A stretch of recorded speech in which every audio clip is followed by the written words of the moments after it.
Hello everyone, myself Priyanka. Welcome to my channel Learn with Priyanka.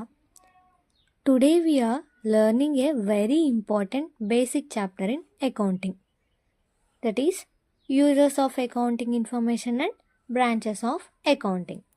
చాలామంది students accounts చేస్తారు, but accounts ఎవరికి use అవుతాయి, అకౌంటింగ్లో types ఎందుకు ఉంటాయి అనే డౌట్స్ ఉంటాయి. After watching this video you will understand who uses accounting ఎవరు యూజ్ చేస్తారు, why different accounting branches exist, different branches ఎందుకు ఉంటాయి, real life business connection clear అవుతుంది. So watch till the end, ఎగ్జామ్స్కి super important topic. First let us know why do we prepare accounts ఎందుకు prepare చేస్తాం.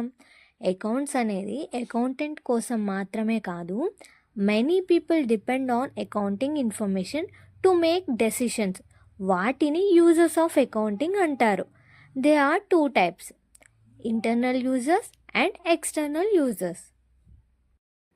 Internal users అంటే inside the business లోపల ఉన్నవారు, like owner, management, employees. Owner అంటే యజమాని. Owner నా బిజినెస్ ప్రాఫిట్లో ఉందా, లాస్లో ఉందా, ఎక్స్పాండ్ చేయాలా, క్లోజ్ చేయాలా, ఎక్స్పెన్సెస్ ఎక్కువ అవుతున్నాయా అనేవి తెలుసుకోవాలి. ఎందుకంటే ప్రాఫిట్ పెరిగితే న్యూ బ్రాంచ్ ఓపెన్ చేస్తాడు, లాస్ వస్తే ఎక్స్పెన్సెస్ తగ్గించుకుంటాడు. So accounting helps owner to take decisions. Next management అంటే మేనేజర్స్ డైలీ బిజినెస్ రన్ చేస్తారు. వాళ్ళకి అకౌంట్స్ హెల్ప్ చేస్తాయి, ఎందుకంటే కాస్ట్ కంట్రోల్ చేయడానికి, సెల్లింగ్ ప్రైస్ ఫిక్స్ చేయడానికి, బడ్జెట్ ప్లానింగ్కి, పర్ఫార్మెన్స్ కంపేర్ చేయడానికి. ఒకవేళ ప్రొడక్షన్ కాస్ట్ సడన్గా పెరిగితే రీజన్ తెలుసుకుంటారు. సో అందుకోసం అకౌంటింగ్ హెల్ప్ అవుతుంది. నెక్స్ట్ ఎంప్లాయీస్ కూడా అకౌంట్స్ చూస్తారు. శాలరీ సేఫా, బోనస్ వస్తుందా, జాబ్ సెక్యూరిటీ ఉందా. కంపెనీ ప్రాఫిట్ పెరిగితే ఎంప్లాయీస్ శాలరీ ఇంక్రిమెంట్ ఎక్స్పెక్ట్ చేస్తారు. సో ఎంప్లాయీస్ కూడా అకౌంట్స్ చూస్తారు. అండ్ నౌ ఎక్స్టర్నల్ యూజర్స్ అంటే అవుట్ సైడ్ ద బిజినెస్ బయట ఉన్నవాళ్ళు, బట్ బిజినెస్ మీద ఇంట్రెస్ట్ ఉంటుంది, like investors, creditors, banks and lenders, government, customers. Investors అంటే షేర్ హోల్డర్స్ అని కూడా అంటారు.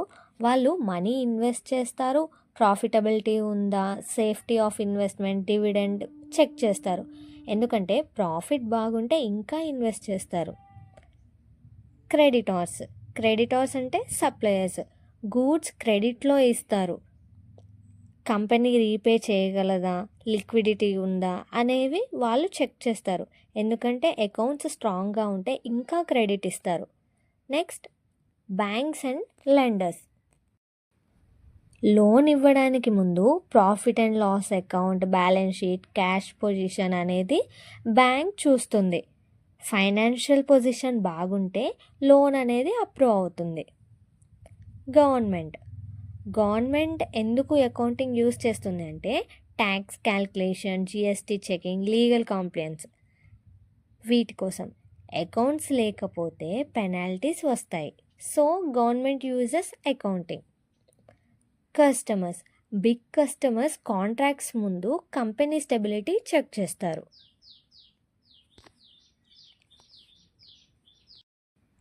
అకౌంట్స్ ఎందుకు యూజ్ చేస్తారు అనే డౌట్ మీకు క్లియర్ అయింది అనుకుంటా. ఇప్పుడు అకౌంటింగ్లో బ్రాంచెస్ ఎందుకు ఉంటాయి చూద్దాం. బికాస్ డిఫరెంట్ యూజర్స్కి డిఫరెంట్ ఇన్ఫర్మేషన్ కావాలి, సో అకౌంటింగ్ని పార్ట్స్గా డివైడ్ చేశారు. Financial accounting, cost accounting, management accounting, tax accounting. Financial accounting అనేది మెయిన్ అకౌంటింగ్. దీంట్లో all transactions, profit and loss, balance sheet record అవుతుంది. ఇది ఎక్స్టర్నల్ యూజర్స్కి హెల్ప్ అవుతుంది. సింపుల్గా చెప్పాలి అంటే ఫైనాన్షియల్ అకౌంటింగ్ అంటే బిజినెస్ యొక్క report card. Next cost accounting, production cost calculate చేయడానికి యూజ్ అవుతుంది. మ్యానుఫ్యాక్చరింగ్ కంపెనీస్కి చాలా బాగా యూజ్ అవుతుంది. ఎందుకంటే ప్రోడక్ట్ యాక్చువల్ కాస్ట్, వేస్ట్ ఎక్కడ జరుగుతుంది, ప్రాఫిట్ కరెక్ట్గా ఉందా అని ఈ విషయాలన్నీ తెలుస్తాయి. సపోజ్ చైర్ మ్యానుఫ్యాక్చరర్ చేస్తున్నారు. Wood cost, labour cost, electricity ఇదంతా టోటల్ కాస్ట్. సింపుల్గా చెప్పాలంటే కాస్ట్ అకౌంటింగ్ అంటే product cost calculator. Next management accounting. Management accounting అనేది మేనేజర్స్ డెసిషన్ తీసుకోవడానికి హెల్ప్ చేస్తుంది. ఫ్యూచర్ ప్లానింగ్ కోసం యూజ్ అవుతుంది. Like budget planning, forecast. సింపుల్గా చెప్పాలంటే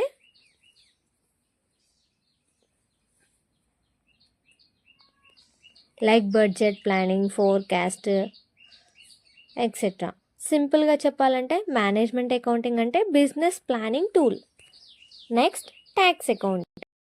ట్యాక్స్ అకౌంటింగ్ అనేది ట్యాక్స్ క్యాల్కులేషన్ కోసం ప్రిపేర్ చేస్తారు. దీంట్లో income tax, GST, returns filing ఇవన్నీ ఇంక్లూడ్ అయి ఉంటాయి. సింపుల్గా చెప్పాలంటే ట్యాక్స్ అకౌంటింగ్ అంటే government payment calculation. And finally users అంటే అకౌంట్స్ ఎవరు యూజ్ చేస్తున్నారో వాళ్ళు, బ్రాంచెస్ అంటే ఏ పర్పస్ కోసం యూజ్ అవుతుంది అని. So today we learn uses of accounting, internal and external uses, branches of accounting, real life examples. If you understood clearly, accounting basics strong ayinatte. Thank you for watching. Please do like, share and subscribe for more videos.